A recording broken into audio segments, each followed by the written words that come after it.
जस्तै उज्यालो छौ, अन्धकारमा आशा बनेर आयो।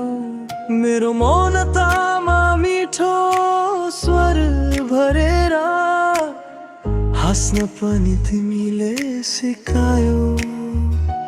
जब तिमी मुस्कुराउँछौ मन आफै हराउँछ, तिमी नजिक हुँदा संसार सानो लाग्छ।